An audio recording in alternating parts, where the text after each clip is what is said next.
Gaywyck by Vincent Verga. Publisher Allison Books, Los Angeles, New York. Narrator Eric Aust. Chapter 18. As is the way with deep and dreamless sleep, my heart's discords were resolved into harmonies.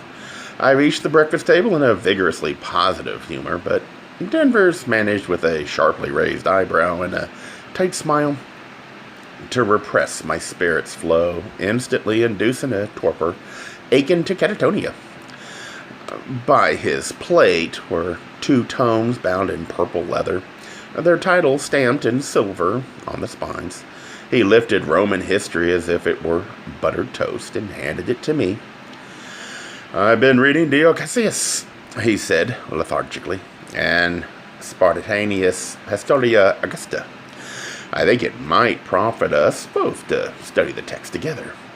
He handed me the second volume with a little more enthusiasm. I noticed a bookmark slip between the pages and opened it to the Life of Hadrian. "I've been reflecting on Hadrian." "Oh," I said, struggling to fit Jones into the Mondragon image of the willful and brooding Antonius, who sacrificed himself at 19 and was made divine. They both had broad faces. "Humanity is libertas felicitas," I added aloud. "Yes, but I am more concerned with love." "Antonius has always intrigued me." "I blame Hadrian for his death." He raised both eyebrows. I asked for the jam, wishing I were somewhere else. "May one know why?" "Well, I've always thought Hadrian's grief and guilt well-founded. It seems rather careless of one to so brilliant not to have seen and comprehended the boy's intentions. And if the secret was too well concealed to defy augury, I don't think that's possible. When 2 people love each ought to know everything about the other. A sixth sense. He stared at me, as though my brains had atrophied. He spoke after a measured pause. "We'll begin with Dio Cassius this afternoon, after luncheon." Late that morning, the sky blackened and the wind rose, and the sea abandoned the sandy shore to spill over the rise, spreading the waves around the yews like a ghostly shadow. I moved in the dark, great house, awaiting the rain. The winds howling agitated my nerves. Pacing my corner rooms where it seemed loudest exacerbated matters. I was lonely for Danough. I tried to write a letter, but was paralyzed by shyness and love. I ached for his hands, and when I closed my eyes to close my senses, I saw him approaching through the foliage, parting the thick, budding branches. I heard us in the moaning wind. I could not write of other concerns because there were none. "What a hearty breeze," Keith offered at lunch. He seemed calm. "Here's a day pities neither wise man nor fool. Give us a thought, Denvers, on the doings outdoors. Blow winds and crack your cheeks. Rage blow your cataracts and hurricane spout. Till you have drenched our steeples, drowned the cocks. You vultures and thought-executing fires, vaunt couriers and oak-cleaving thunderbolts. Singe my white beard, and thou all-shaking thunder, smite flat the thick rotundary, O the world. Crack nature's molds, all Germans spill at once. That make ingrateful man." We applauded Denvers with gusto. I was relieved to see him in such good humor. It boded well for Dio Cassius. I looked at him closely. The loss of Jones had marked his face. Great circles darkened his eyes, and his lips drooped at their corners. He looked old and tired after the burst of energy that had brought Lear into our midst. He faded and shrank, like the light at dusk. Not even a second bottle of beer restored him. In Library 1, with the book between us, he revived again. We read aloud, pausing to discuss and elaborate. Hadrian was a hero to my father, who had always been fascinated by the Roman concept of truth.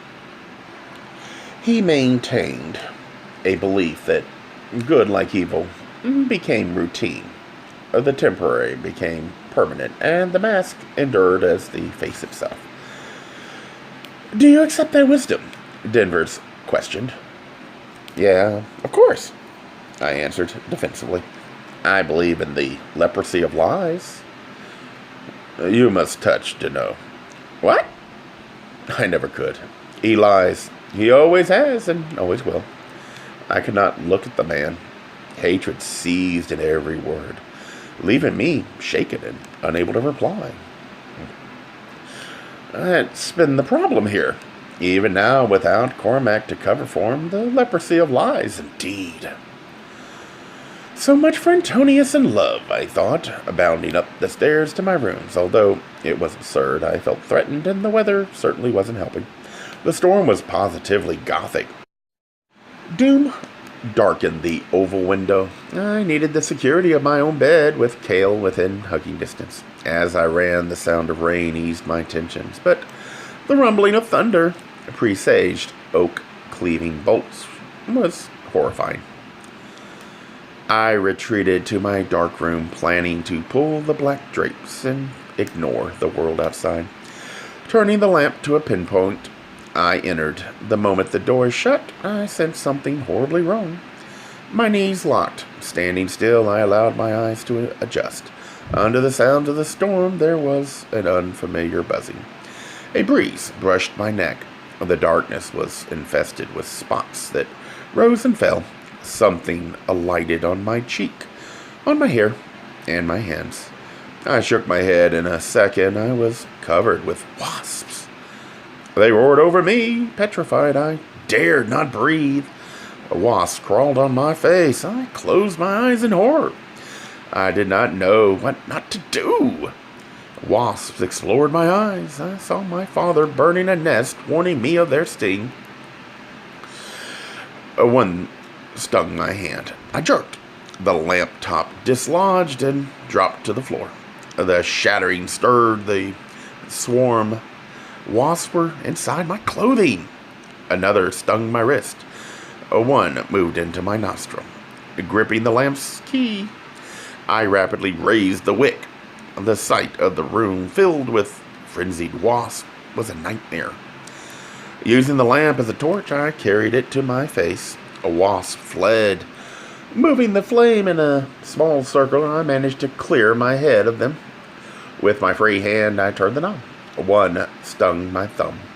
Instead of slowly backing from the room, I bounded, crashing into Ambrose, who rescued me by chasing the more tenacious killers.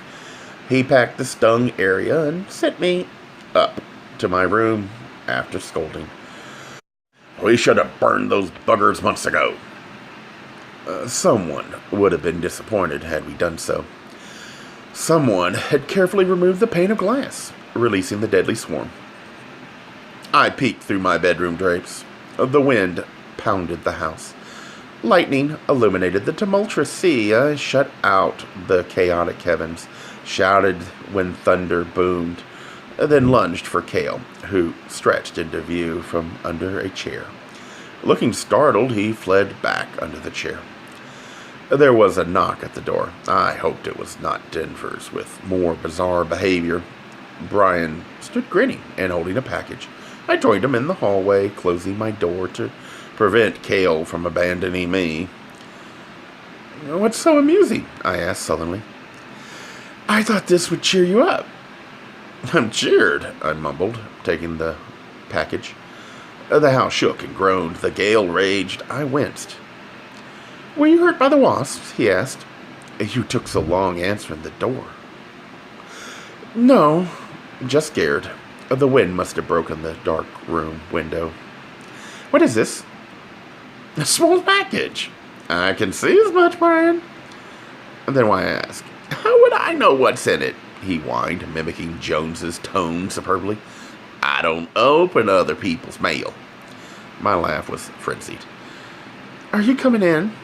No, I have a crust in the oven. I'm making a custard tart for tea. Fuck tea. I'm not interested in tea, I informed his departing person, but I wasn't heard. The wailing wind swallowed all civilized exchanges. I pounced on the sofa in front of the fireplace.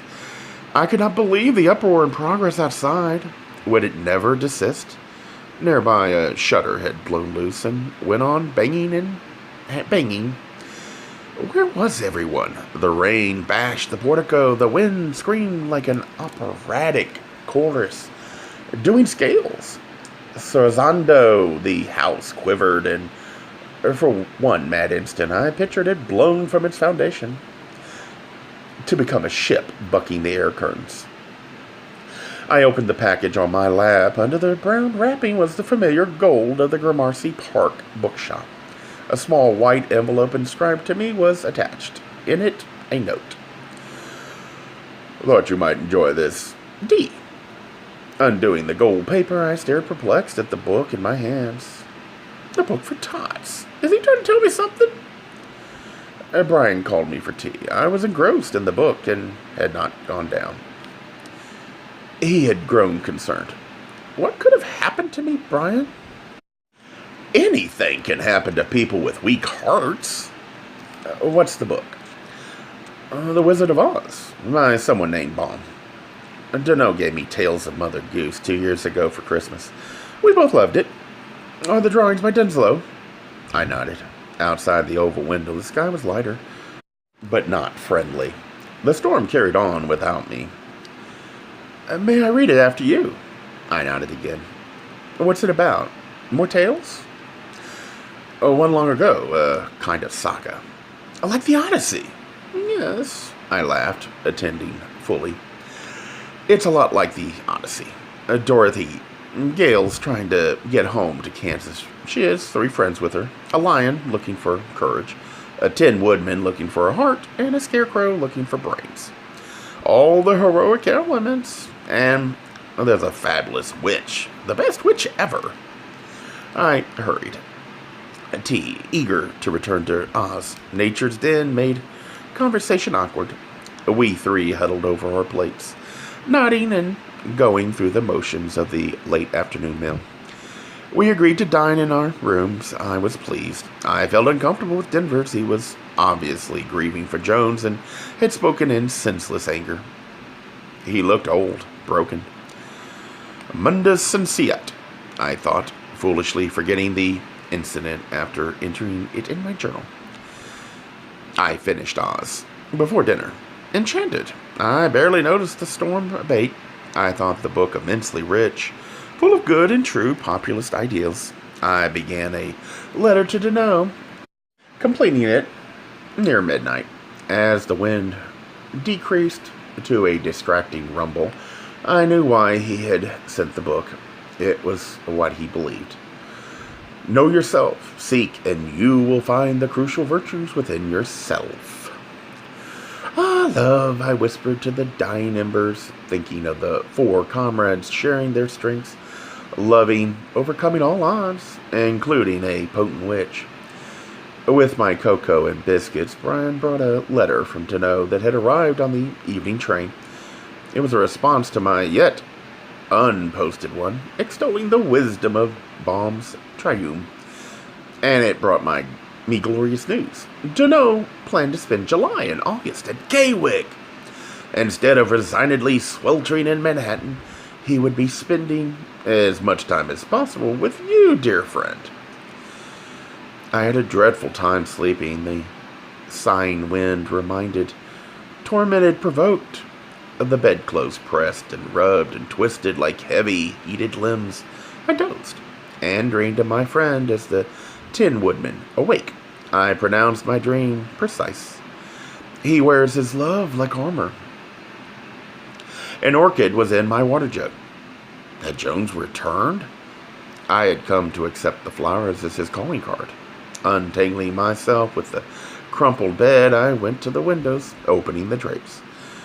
I pushed wide the panes. It was a clear, warm, billowy dawning, soft blue and mauve with the diffused, gaudy light that only exists on the edge of land after a storm. Bathing nude in the morning air, I recalled a Mailer theme and drifted into a reverie. I saw Danough and me in Ireland, riding donkeys along the cliff of Moray on his estate.